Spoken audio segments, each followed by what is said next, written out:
E-mini S&Ps had a very mixed week. We saw them opening up to yet another new all-time high early in the week.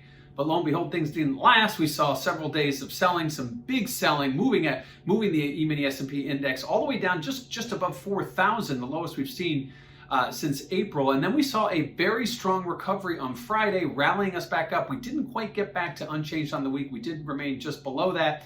But again, it was an impressive rally after we saw several days of selling, pushing us lower. Right now, equities continue to be kind of the place to be, trading probably more off Fed policy than off data.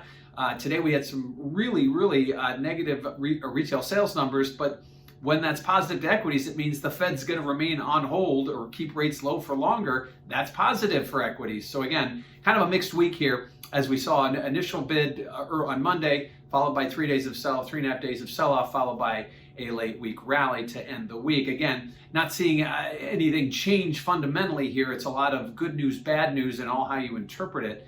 Certainly the markets are leaning towards being more bullish or holding on to that bullish momentum, something we've seen for the last year or so. Even going back to just after the pandemic started back in March of 2020, stocks have been on a tear, and they have been the place to be looking at the returns. So equities obviously ending on a strong note, didn't go positive on the week. This would be the lowest weekly decline we've seen since February, but only the third decline since that time. So equities have experienced some big up weeks, some medium up weeks, but haven't seen a whole lot of down weeks, and this was one of three that we've seen since February.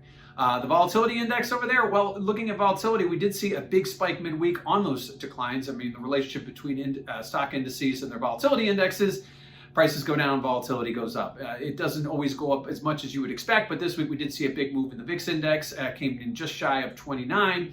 That's the highest we've seen in quite some time, but we'll end the week below 20, which is a typical key barometer we watch after the rally we saw late on Friday. So volatility really a non-event, although it looked like it might have been midweek, ends the week very low and nowhere near those highs. So again, the fear index not showing any real fear in the market despite the selling that we saw earlier in the week.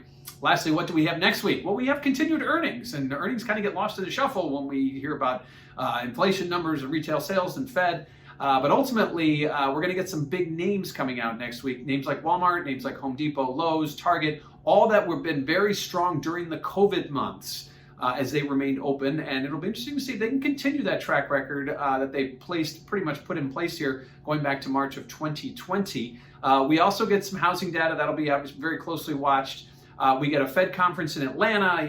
Markets aren't really as sensitive to Fed speak as they used to be. They do like to hear their dovish talk, but they tend to ignore any hawkish talk. But really the key is going to be this week is going to be those FOMC minutes from the April FOMC meeting. Fed, the market wants to know just how long rates are going to remain low, or if they're going to push tapering talk down the road further. Equities like a more dovish Fed. Obviously 0% interest rate policy keeps fueling non-yield, will keep fueling the equity markets as it has since March of 2020. So at this point, that could be your biggest event news part of the week. That comes out on Wednesday, so keep an eye on that. But certainly a lot going on in equities, and as we saw from this week's range, we could see things move around quite a bit. So after a new all-time high early in the week, a very big sell-off followed by a very big rally, equities head into next week looking ahead to not only FOMC minutes, but also some pretty big earnings.